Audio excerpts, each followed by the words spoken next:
Eu quero falar nessa noite sobre o desenvolvimento do nosso crescimento. Esse texto que nós acabamos de ler é a respeito do apóstolo Pedro, ou Simão. É um texto de encorajamento à igreja, onde o apóstolo vai encorajar os ouvintes, os cristãos, aqueles que amam a palavra de Deus, a se livrarem, a se despojarem do velho homem. Porque esse, você que me ouve aqui essa noite, é o cerne do Evangelho. Essa é a proposta da palavra da cruz, que a gente venha se despir, de que a gente venha se desfazer, de que a gente venha abandonar o nosso velho estilo de vida, a nossa velha natureza, a nossa velha maneira de se comportar, a nossa velha carne, e que a gente venha se revestir do novo homem. E aí então isso fala de um novo nascimento. E talvez você pode estar aqui essa noite e não entender muito bem isso. Porque quando você entende e você é convencido dos seus pecados, a Bíblia nos ensina que quando nós nos arrependemos e somos convencidos do nosso pecado, nós então entramos no processo de salvação. E para que isso possa ser desenvolvido e trabalhado em nós, nós precisamos fazer a nossa parte. O Senhor já fez a parte dele, amém, queridos? Ele já fez a parte dele. E aí cabe-nos fazer a nossa parte. Nós precisamos lutar contra a nossa antiga natureza. Talvez você é uma pessoa que na sua antiga natureza, se alguém mexesse com você, falasse de você, citasse seu nome em alguma situação, certamente você daria lugar e vazão para a sua antiga natureza. Você iria tirar satisfação, você quem sabe brigaria, você quem sabe bateria, discutiria, bateria a boca. E a palavra do Senhor, ela é nos entregue para que a gente possa lutar contra a nossa natureza. E para que a gente possa desenvolver isso, nós precisamos entender que a nossa carne, ela vai lutar com o nosso espírito diariamente. Você já parou para perceber que em alguns momentos da sua vida você consegue subjugar as suas vontades? Você já parou para perceber que em alguns momentos da sua vida você consegue ter domínio próprio, você consegue controlar os seus instintos? Em alguns momentos você não consegue controlar, você não consegue ter firmeza. Então, queridos, a Bíblia vai nos dizer no versículo 2 do capítulo de 1 Pedro, sobre como nós podemos vencer, sobre como nós podemos ser bem-sucedidos no nosso crescimento e na nossa vida com Deus. Ele vai dizer o seguinte: como criança recém-nascida, desejem de coração o leite espiritual puro. E por que o apóstolo Pedro ele vai falar do leite espiritual puro? Porque existe o leite espiritual adulterado, que é um evangelho enganoso, que é um evangelho que não te tira da sua zona de conforto, que é um evangelho que não te confronta, que é um evangelho que não te faz mudar, que é um evangelho que não te tira do lugar onde você está. Então, quando ele fala do leite espiritual, ele está falando do alimento que vai trazer crescimento para você, do alimento que vai te abençoar, do alimento que vai fazer você ser uma mulher de Deus, que vai fazer você ser um homem de Deus, que vai te ensinar a tomar decisões sábias, que vai te ensinar a hora de falar, que vai te ensinar a hora de calar, que vai te ensinar a hora de interceder, que vai te ensinar a hora de agir, que vai te ensinar a hora de profetizar, mas que vai te ensinar a hora de sair de cena. Esse leite espiritual é para que você cresça em Deus. A proposta de Deus é que você não seja um eterno bebê espiritual, mas que você cresça. Só que para isso acontecer, como nós falamos em todos os nossos treinamentos, e o pastor sempre ensina, o crescimento precisa ser intencional. Ninguém cresce por acidente.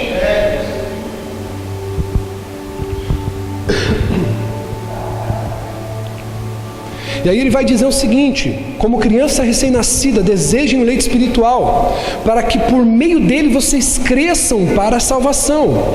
E agora que provaram que o Senhor é bom. Pastor, como que é o meu relacionamento com Deus? O seu relacionamento com Deus é de degustação, porque a Bíblia diz: agora que provaram que o Senhor é bom. Quem aqui já bebeu Coca-Cola? Eu vou ficar com esse pessoal desse lado, porque daqui o pessoal não levantou muito a mão. Daqui todos já bebeu Coca já? A pergunta que eu vou fazer aqui: Coca é bom ou não é? O pessoal desse lado aqui gosta de beber Quicola? Já provaram? Quem aqui já tomou Quicola? Quicola? Ninguém nunca tomou Quicola? Você já tomou, filho? Quicola? Não? Já tomou, Tiago? Quicola? Não? Já tomou? E se eu falar para você que Quicola é melhor que Coca-Cola? O que você me diria?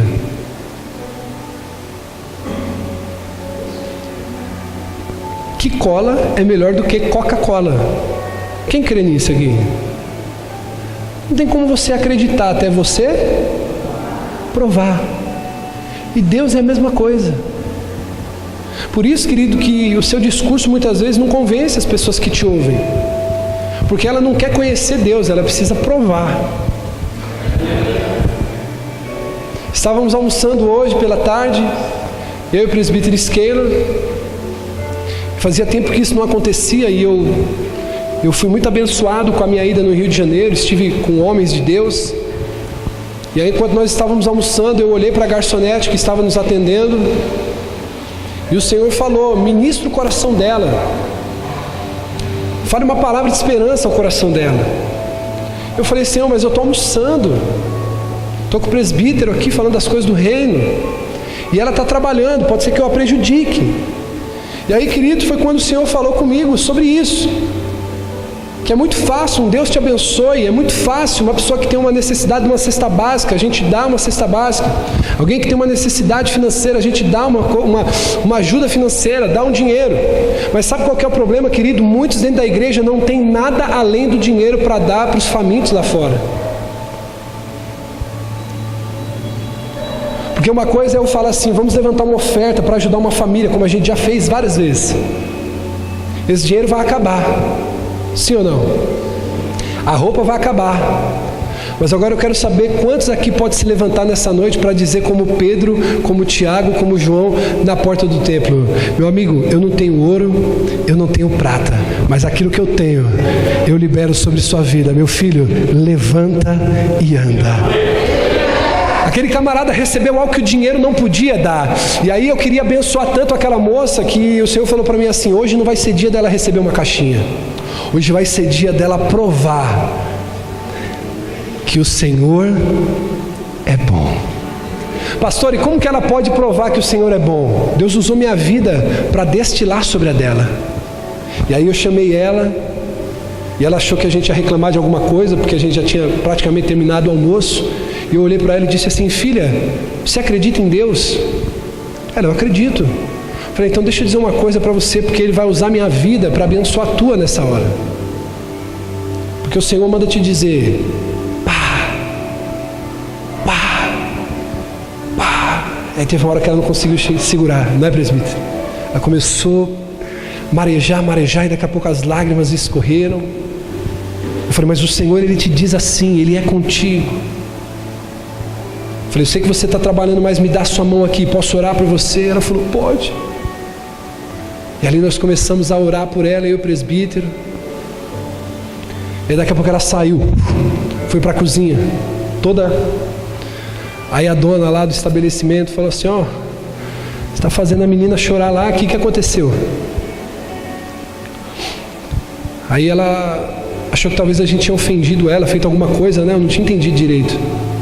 Aí depois ela pegou e falou para mim assim: você é pastor, né? Porque a revelação que você deu para ela lá está fazendo ela chorar, ela está chorando até agora lá. Pastor, o que o senhor quer dizer com isso? Hoje, querido, a nossa geração, ela já não se dá mais por satisfeita, e eu também não consigo assimilar isso somente em conhecer a Deus. Sabe por quê, querido? Quem aqui conhece o jogador Neymar Júnior? Quem aqui conhece o presidente Jair Bolsonaro? Quem aqui conhece o ex-presidente Luiz Inácio Lula da Silva? Quem aqui conhece personalidades como o rei do futebol, Pelé? Quem conhece? Mas se eu perguntar para você se ele gosta de suco ou de refrigerante, quem vai saber me responder isso? Porque na verdade você conhece do que você ouviu, mas você não conhece de se relacionar. Por isso Pedro vai dizer: agora que vocês provaram que o Senhor é bom. E quando alguém prova o quanto Deus é bom, ele não vive com medo, ele não vive refém de uma religião que vai o condenar e o mandá-lo para o inferno. Ele caminha com segurança. Recentemente eu fiquei sabendo de algumas situações de algumas crianças que aprontaram bastante. Aí, quem tem filho que apronta bastante? Cada um que segura o seu aí, em nome de Jesus. Sabe o que é interessante? Seu filho apronta, pastor? Feio? Muito? Você deixa de amar? Não. Tem alguém aqui que tem filho que apronta muito? Dá trabalho mesmo? Você já viu, irmão, alguma mãe fazendo campana na sexta-feira, no sábado, para poder visitar o filho que matou, que roubou, que tirou a vida de alguém, para visitar ele no domingo? Sim ou não? Sim ou não? Essa mãe sabe que o filho errou? Sim ou não? Essa mãe sabe que o filho tirou a vida de um pai de família? Sim ou não? Essa mãe sabe que esse homem que está preso por pedofilia, por ter abusado sexualmente de um bebê, está lá porque merece? Sim ou não? Mas a mãe está lá. Eu quero falar para você, querido, sobre esse crescimento em Deus, que não é pelo mérito das coisas que você faz, e também Ele não te expulsa da presença por aquilo de errado que você faz. Ele decidiu amar você incondicionalmente, independente do que aconteça. Ele decidiu, e não há nada que você possa fazer que possa anular esse amor que Ele tem sobre a sua vida. E é isso que o apóstolo vai dizer, como criança recém-nascida: deseje esse leite puro. Por quê? Porque a criança, ela não quer saber o que está certo, o que está errado, a hora. Ela quer saber só que ela recebe. Por isso que vai dizer assim, como criança, deseje. Fala assim: eu não consigo entender muitas vezes a tua vontade, eu não consigo entender muitas vezes a tua maneira de trabalhar, eu não consigo entender porque um dia eu estou dentro da igreja, outro dia eu estou fora, eu não consigo entender porque eu não consigo controlar o meu jeito, eu não consigo entender porque muitas vezes eu sou desse jeito, mas como uma criança que amamenta, eu só quero levantar a mão e eu recebo. Sabe, querido, eu não acredito que a sua vontade tem poder de ser maior do que o amor de Deus. Não tem como. Você pode até tentar, mas não vai ter como, Tiagão. Você está vivendo um tempo que Deus está permitindo você viver. Você pode insistir no seu erro, mas Deus continua te amando. A religião pode ferir você, a igreja pode colocar você para fora. E isso acontece, porque nós somos falhos.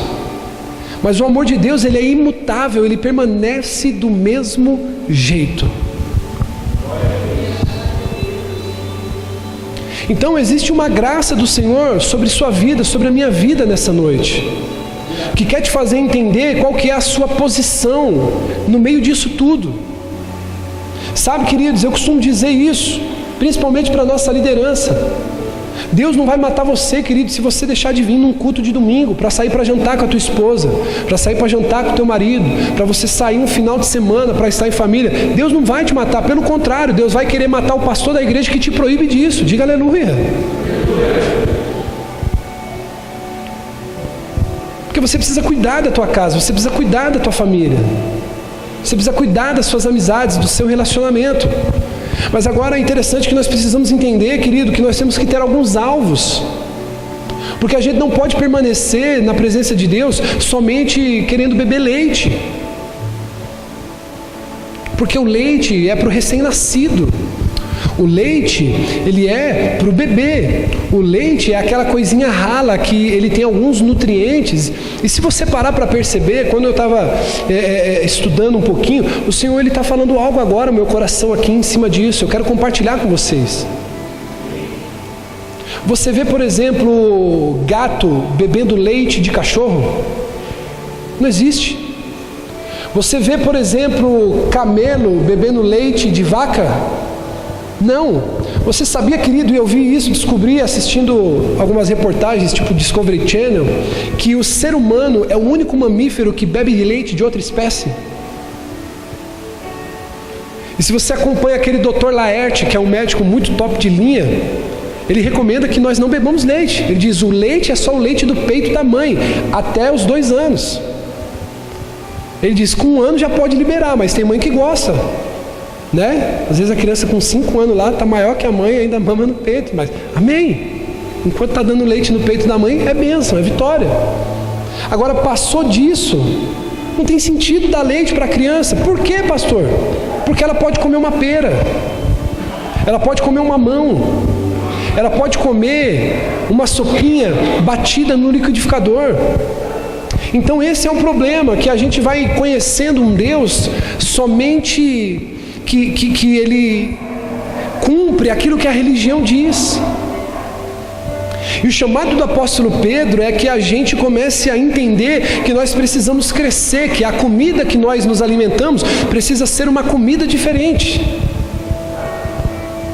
Então nós precisamos entender que para isso acontecer, nós temos que estar decididos a isso.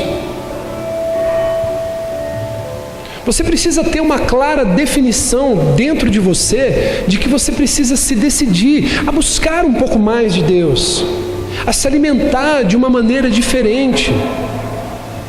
E eu vou dizer uma coisa para você, existem alimentações certas, sim ou não? Se você, querido, ficar se alimentando só de fast food, se você ficar alimentando-se só de pizza, de lanche, de refrigerante, você vai ficando uma pessoa gorda, e muitas vezes sinal de você ser gordinho não é sinal de saúde, sim ou não? Pelo contrário, você pode ter algumas complicações, e espiritualmente também é assim. Você não pode ficar só se alimentando da graça, só se alimentando do amor de Deus. Você vai ficando obesinho espiritualmente, você vai ficando gordinho, você vai ficando aquela pessoa que quando senta na mesa para comer, posso falar isso aqui? Faz vergonha, só você come. É aquele tipo de pessoa que senta para conversar com alguém, só ele sabe da Bíblia, só ele conhece, só ele ora, só ele sabe. É o gordinho espiritualmente, é o fominha, só ele sabe, só ele conhece. Agora, quando você se assenta na mesa e sabe comer, você entende que às vezes você tem a palavra, o outro tem a revelação, o outro tem a profecia, o outro tem o amor, o outro tem derramado sobre a vida dele o dom de profecias, aleluia! Então nós precisamos aprender a nos alimentar adequadamente. Irmãos, eu vou dizer uma coisa para vocês, eu falei com a minha esposa. Eu sou um pastor que para mim é muito fácil ler um livro, para mim é muito fácil estudar, produzir, criar esboço e mensagem.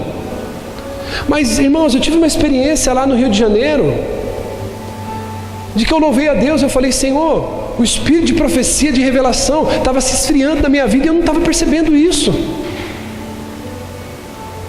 Eu saí daqui, queridos, com um homem tão cheio do Espírito Santo, que aonde esse cara parava, alguém aceitava Jesus. Eu não estou contando testemunho furado para você, eu estou falando de algo que eu vi. Eu me senti quase um desviado perto do pastor.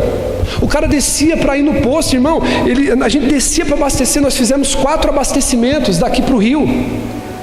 No primeiro abastecimento eu desci, aí eu fui para o banheiro, quando eu voltei, o frentista estava chorando. Eu pensei que ele conhecia, porque ele vai para o Rio e volta para São Paulo com alguma frequência. E não, ele falou, pastor Cleito, vamos trabalhar? Eu falei, vamos, o que foi? Camarada aqui, a história está triste, a esposa foi embora, e eu creio que a esposa dele vai voltar. Pai, em nome de Jesus, nós oramos. Pai, eu falei, meu Deus. Aí a gente para abastecer, e mais para frente a gente entra numa lanchonete para poder lanchar depois do almoço. Uma lanchonete grande, mais ou menos umas 20 garçonetes, gerente, caixa, faxineira. Irmão, quando eu entrei naquele lugar, eu fiquei impactado. Pastor, tudo bem? A paz, pastor. Todos conheciam aquele homem. Aí daqui a pouco me vem 2 folhas. Quantas folhas? Tudo cheio de nome. Aí ele bate nas minhas costas assim: pastor, vamos trabalhar para Jesus? Eu falei: vamos, pastor. Aí eu comecei a olhar: Valéria, vida financeira; Paloma, vida sentimental; o marido que foi embora; o filho nas drogas. Eu falei: meu Deus, como tem gente sofrendo, e a gente muitas vezes pensando, sabe, de maneira grotesca, só dentro da igreja. E aí ele pegou e me colocou na lenha lá da fogueira, me colocou no olho do furacão. Ele falou assim: meninas, fica tranquila, porque hoje eu estou com um homem de Deus, e eu me sentindo um lixo perto dele. Ele falou: meninas, não se preocupem. E alvoroçou uma multidão de garçonete em torno daquele homem. E aí ele pegou e falou assim: ó, hoje eu estou com um homem de Deus aqui, e ele vai orar por vocês até a gente chegar no rio. Faltava quase 4 horas ainda para a gente chegar lá. Ele me deu uma lista assim. Eu falei: Senhor, amém, eu vou orar mesmo, porque a gente não tem nada para fazer no carro. E ele não ligou o som, irmão, não tinha um louvor, não tinha uma rádio, nada. Nós falando das coisas de Deus. Eu falei: meu, que cara insistente. Eu falei: é 6 horas de viagem, 1 hora esse cara vai dar uma fraquejada, ele não consegue ser tão crente assim. E esse é o nosso problema. A gente quer tirar descanso da presença de Deus. A gente entende Deus como um trabalho. Não, quando eu estou na igreja eu sou crente. Agora eu estou longe da igreja, não, eu preciso dar uma descansada. Eu não posso ser aquele cara chato, aquela pessoa chata que fala só de Bíblia. Irmão, nós entramos dentro do carro, e aquela lista imensa lá, meu coração ficou até em paz. Eu falei: eu vou orar para todo mundo. E comecei a orar. Daqui a pouco, meia hora, pastor, e aí? Nós orando. E aí eu comecei a me quebrantar, meu coração começou a ser quebrantado. Na sexta-feira já nós tivemos uma oração muito poderosa aqui. O Senhor nos compungiu a arrependimento, a lágrimas. E aí orando dentro do carro, eu já estava sensível ali, e o Senhor querendo trabalhar no meu coração. E as pessoas que me convidaram para ir dar treinamento, para pregar no Rio, acharam que eu estava indo lá para derramar sobre a vida deles, ofertar sobre a vida deles. Mas mal eu sabia que o Senhor estava me levando no Rio para me ensinar a ser crente. Aí nós começamos a orar. Daqui a pouco, quando eu vi, irmão, a folha de sulfite estava toda cheia de lágrimas. E eu preocupado com o pastor, que eu olhei no ponteiro, ele estava a 140, irmão, nós estávamos subindo a serra. Eu falei: meu Deus, nós vamos capotar esse carro. E o pastor para lá, e eu falei: meu Deus, a glória de Deus tomou o carro. Daqui a pouco eu coloquei as mãos sobre a vida do pastor, comecei a ministrar a oração na vida dele, comecei a falar coisas que só ele, Deus, sabia. Aí ele não aguentou, ele falou: eu vou ter que parar o carro. Eu falei: não para o carro, nós estamos 140 na serra, e Deus ali no meio da gente. Aí o Senhor começou a me usar para falar coisas que só ele, Deus, sabia, para falar coisas inefáveis. E aí ele diz assim: pastor, agora eu entendi algumas coisas. E o Espírito começou ali a ministrar os nossos corações, até que ele não aguentou e ele começou a chorar. Aí daqui a pouco, irmão, ele recebe a ligação de um pastor lá de Portugal. Aí nós, dentro do carro, falando em mistério, ele chorando de um lado, eu chorando do outro, a 3 horas do Rio de Janeiro, com a lista de pedidos para orar, cheio de gente quebrada, precisando de ajuda. O pastor do Rio liga: pastor Marco, como é que você está? Ele diz: pastor, eu estou aqui com um profeta, o negócio está forte aqui nesse lugar. Aí ele falou: põe esse profeta na linha aí, porque Deus está mandando dizer para ele. Irmão, coisas inefáveis que eu falava com o pastor há 1 hora atrás. Eu falei: cara, como que pode um negócio desse? O cara lá de Portugal, parecia que estava ouvindo no rádio que a gente estava falando. E o Senhor, ele começou a dizer: filho, o seu crescimento espiritual, você foi deixando travar, porque você está bebendo só de uma fonte. Eu quero dizer uma coisa para você, irmão. A palavra de Deus diz, pastor, que existem águas que dão nos artelhos. Diga comigo: no tornozelo. E tem gente que entrou, e tem pessoas que é assim. Quem conhece alguém que chega na praia, chega numa casa de piscina, a pessoa só se concentra em molhar o pé lá na água? Quem conhece alguém assim? Tem pessoa que é assim na igreja. Tem pessoa que quando começa o mover de Deus, começa a oração em línguas, começa a revelação, começa a profecia, a pessoa, ela está com o pé molhado na água, ela já pega e sai, ela fala: não, vai que esse negócio me pega. E a Bíblia diz que existem águas mais profundas, águas que dão no joelho. Quem conhece pessoas assim? A pessoa, ela não tem coragem de mergulhar, mas ela também não se satisfaz molhando só o pé. Quem conhece alguém assim? Aí ela vai entrando no mar, não vai? Vai entrando no mar, aí o corpo está todo quentinho, aí vai batendo naquela água gelada, sim ou não? Aí, aí a água bate no joelho e ela não vai. Por que muitas vezes ela não vai? Porque tem medo do quê? Se afogar. Mas tem pessoas que são um pouquinho mais ousadas, sim ou não? É o que a Bíblia diz. A Bíblia diz que tem águas que dão no joelho e tem água que dão na onde? Na cintura. É aquela pessoa que não está nem dentro e não está nem fora, ela está no meio termo. Só que a Bíblia diz que existem águas mais profundas, e é para essas águas que o Senhor vai nos chamar. E sabe qual que é o problema de você estar no meio fio da água? Posso falar? O problema é que você não está nem seco e não está nem molhado. Você não é nem carnal e você não é nem espiritual. Você está no meio termo de tudo. Você vem para o culto, mas você não se decide em ter uma vida de entrega para Deus. Você conhece da palavra, legal. Você conhece da Bíblia, bacana. Você até ora esporadicamente, legal. Mas você ainda não está molhado por inteiro. E aí o Senhor está nos encorajando ao quê? A mergulhar nesse rio. Porque existem coisas mais profundas em Deus.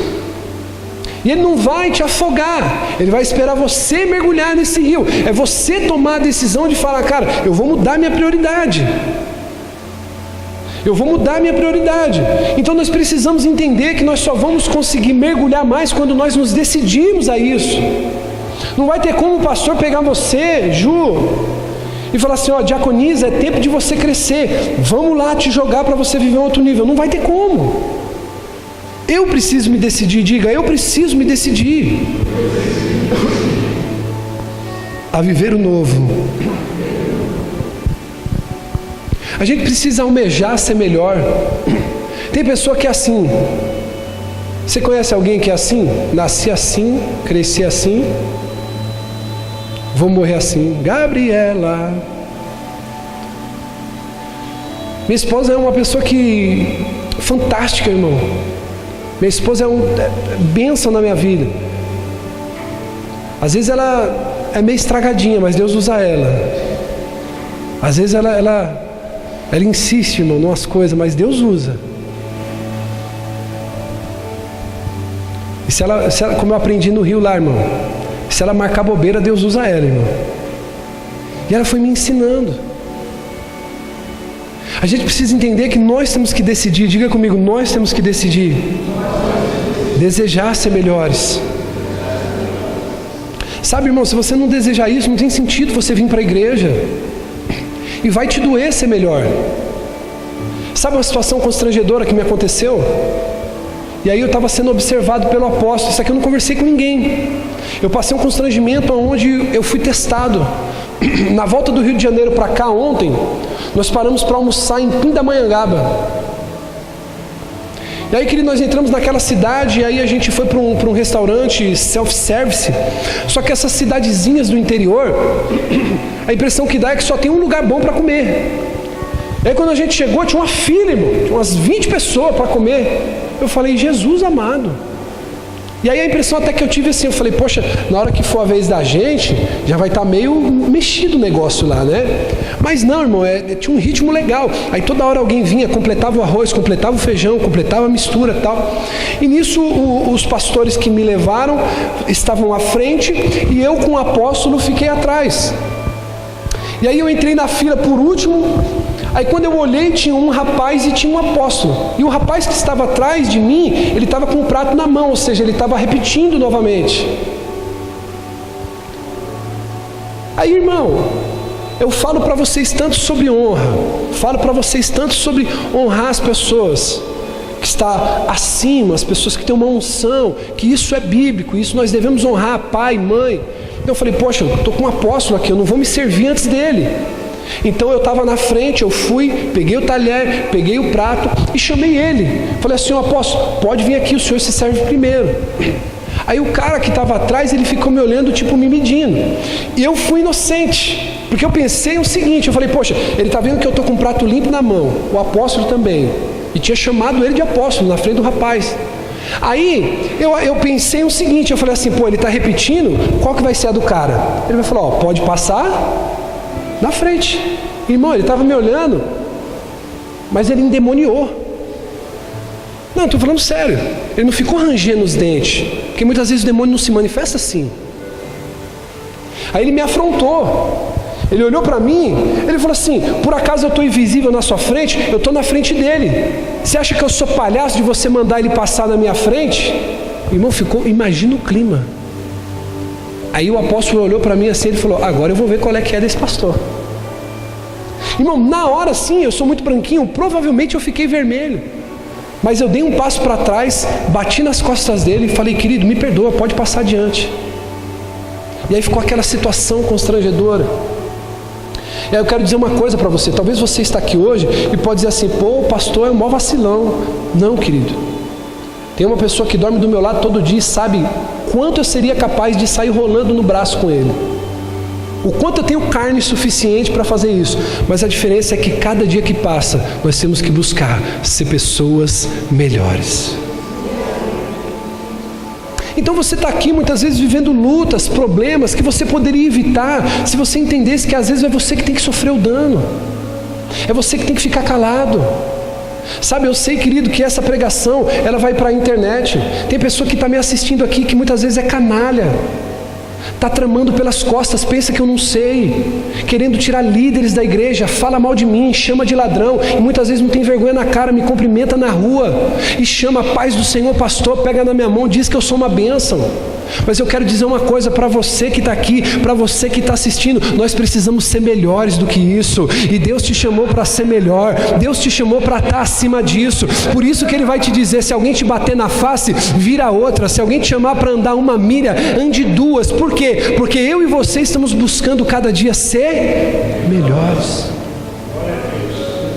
É para isso que o Senhor nos chamou. Pastor, te chamou de ladrão. Abençoe quem te maldiz. Ora por aquele que te persegue. Isso é evangelho, irmão. Eu não vou lá bater na porta de quem está falando de mim.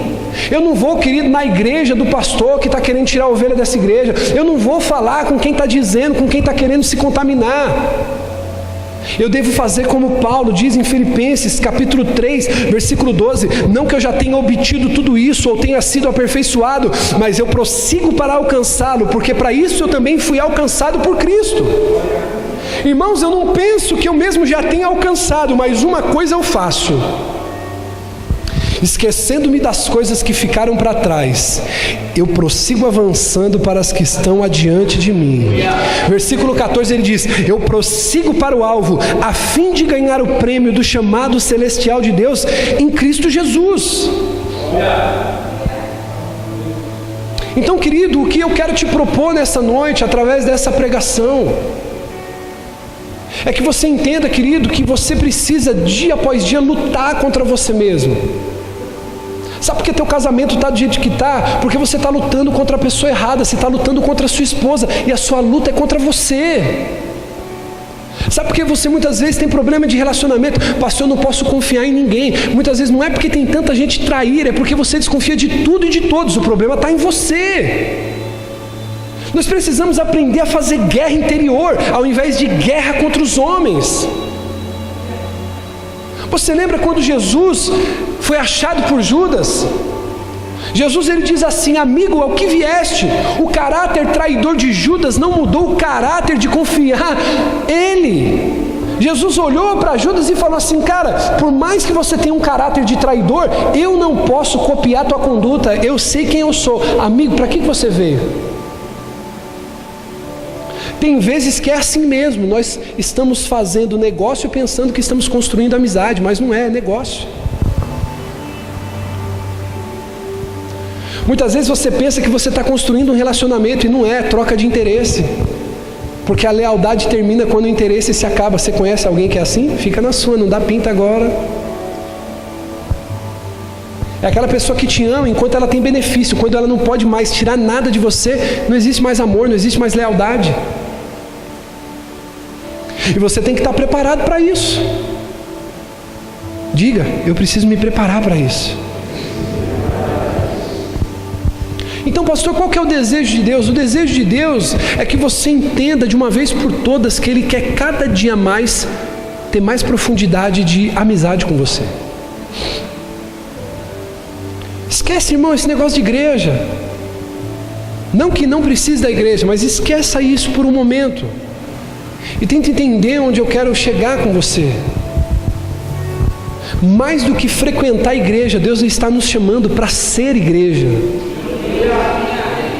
Sabe, talvez você veio hoje aqui precisando ouvir uma palavra, e o Senhor, através de uma palavra simples, através de uma palavra de amor pela tua vida, Ele está dizendo assim: filho, chega de fazer guerra com o vizinho, chega de fazer guerra com o seu patrão. Deixa eu dizer uma coisa para você que está aqui, querido, me ouvindo. Chega de ser o sindicalista da sua empresa. Chega de ser o cara que fica vendo o erro e culpados em tudo e em todos. Você vai ter que começar, querido, a entender que para você crescer no seu relacionamento com Deus, você vai ter que levantar de manhã e fazer guerra. Guerra com você mesmo, guerra contra a sua carne, guerra contra os seus instintos, guerra contra o seu medo, guerra contra o que você pensa, guerra contra o que você acha. Porque muitas vezes os teus desejos, os teus pensamentos, aquilo que você imagina, eles estão indo contra tudo aquilo que Deus está planejando e tem para a sua vida. Então toda vez que você duvidar, toda vez que você tiver medo, você tem que fazer guerra. Porque a Bíblia diz que o verdadeiro amor lança fora todo medo. Os discípulos tiveram medo. Mas eu amo Jesus, porque quando os discípulos eles estavam com medo, com a perseguição, Ele atravessa a parede da casa, porque eles estavam reunidos na casa com a porta. Quem lembra disso? Quem fecha a porta de casa em reunião é porque tem, ou às vezes porque não quer dividir a comida, né, irmão? Tem gente que é assim, diga misericórdia. Olha para quem está do teu lado e diga assim: me chama que eu vou. É só me chamar. Principalmente, irmão, esse povo que cozinha bem. A Arlete, não fui lá ainda. Eu já me convido mesmo de altar. Diga, deixa Deus te usar, Bia. Diga, deixa Deus te usar, Bia. Deixa Deus te usar, Arlete. Isso. O Alexandre, esse povo aí, eu preciso ir lá conhecer o tempero, orar, profetizar na casa de vocês. Agora tem gente que tranca, não é verdade? Diga aí pro teu irmão aí, abre a casa. Senão Jesus entra nela. Diga, ô glória. O Everton e a Jucile, pense, irmão, no manto profético, aquela casa.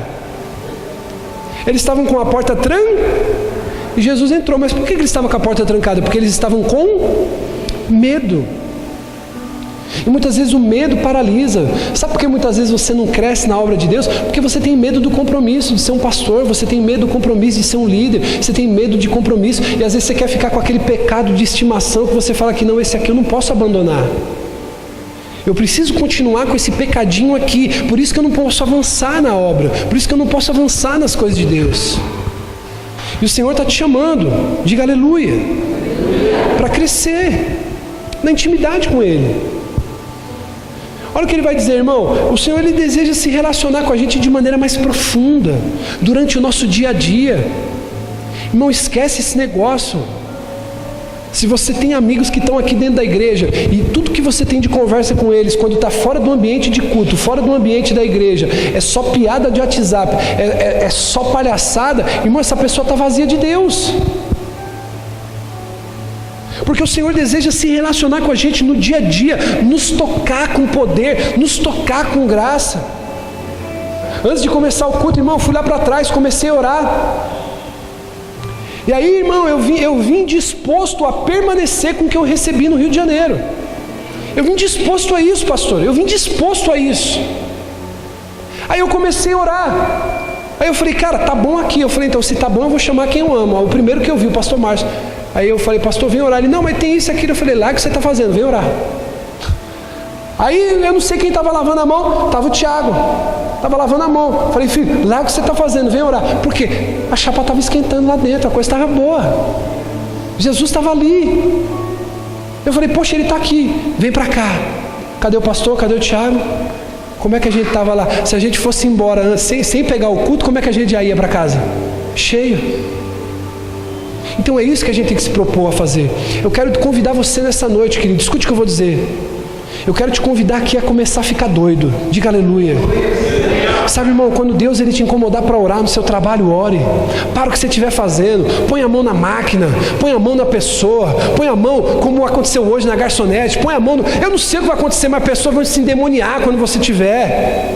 Pessoas vão começar a olhar para você e vai falar assim, cara, eu preciso de Jesus. E você vai parar de ser aquele crente chato e falar assim, ó, vamos lá para a igreja, vamos para o culto. Você vai falar, não, levanta a sua mão aí, cara, eu vou orar por você. Levanta aí a mão, minha filha, eu vou orar por você. Deus vai mudar a tua história, Deus vai mudar a tua vida. Aleluias! Agora, quando a gente não tem uma vida mais íntima com Deus, como que a gente consegue fazer isso? Se você, querido, parar para ver, essa palavra que vai te perseguir amanhã. Você vai olhar para alguém assim, e não precisa você entregar, irmão, revelação não, só diga a verdade. A pessoa, você viu assim, está meio cansadinha, está meio desanimada, você vê que a pessoa está sofrida. Você não precisa ir lá com revelação não, só pega e fala assim, eu senti de fazer uma oração por você. Irmão, você vai ver o que vai começar a acontecer no seu dia. Você não precisa ser um super profeta, você não precisa ser um super estudante da Bíblia. Só seja uma pessoa temente a Deus. Eu quero desafiar você. Quem aceita o desafio? Amanhã, diga comigo, amanhã. É amanhã. Você vai escolher alguém para orar. Eu não sei onde você vai estar. Você vai estar tomando um café na padaria, vai entrar um cliente na loja lá. Você vai fazer isso, pastor. Aquela pessoa que Deus fala no teu coração vai falar, filha, vem aqui um minutinho, eu quero orar para você. E se te mandar embora, fica tranquila, está tudo no meu nome. Ela, né? Vocês, eu não posso falar o mesmo. Agora você tem que ir. Tem que ir, irmão. O diabo, ele usa as pessoas. Já percebeu quando você está mal, quando você está triste, quando você está ferido com a igreja? Sempre aparece um desviado para falar, vamos fumar um narguile, vamos lá tomar um negócio, vamos chapar, ó, vamos lá, vamos para a noite. Por isso que a Bíblia diz que os filhos das trevas são mais prudentes que os filhos da luz. A gente fica naquela coisa, não, vou pensar que eu sou crente. Não, tem que pensar mesmo que você é crente. Você vai escolher alguém amanhã, eu não sei quem. Vai falar, cara, eu quero orar por você. Alguém que você nunca viu. Cara, que experiência. Você sente Deus no outro. É isso. Provai e vede que o Senhor é bom. Nós precisamos provar. E como eu provo isso? No que Jesus falou, manifestando o amor uns aos outros. Nisso saberão que vocês são meus discípulos, quando vocês começarem a amar uns aos outros. E eu creio, meu irmão, que isso aqui vai pegar fogo. Mas não é para você cantar, não é para você pular, não é isso que eu estou falando, não é evidência de dons. Mas é porque você vai pegar alguém que você não conhece, que você não tem vínculo, que você não tem intimidade, e você vai abençoar essa pessoa. Você vai orar segundo aquilo que o Senhor for colocando no teu coração. Eu quero te convidar a ficar de pé.